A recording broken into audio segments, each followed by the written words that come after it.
Hi, I'm Simon Rumney, and I want to tell you about a book that literally saved my life.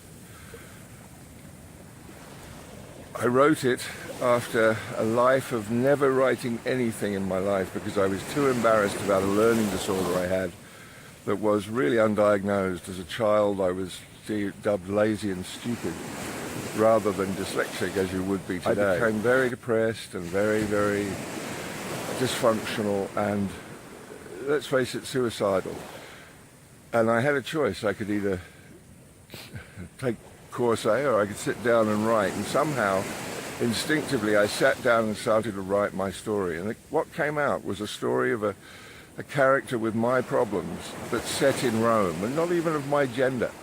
It was set within a woman. I don't know why. It happened instinctively.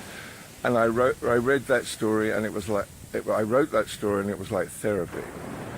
I love that story, and it started me on a road of writing. And I started writing, and I wrote screenplays, I wrote books. I went back and turned that first book into a series of three. The first one is about self-esteem, the second one is about racism, and the third one is about war. And all of these things that I try to understand about the human race. And as I carried on writing and I created that series, I went back to the first book, which was naive, but it had a real, according to a lot of people who read it, had a real credible spark. It had something.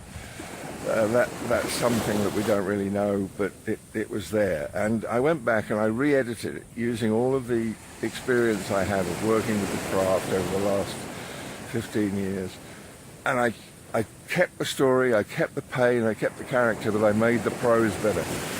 And my editor recently edited it and was very enthusiastic and said, I've really got something here. And I'd love people to read it just to get a handle on how I see the world, who I am and what I'm doing. And it's a really good story as well.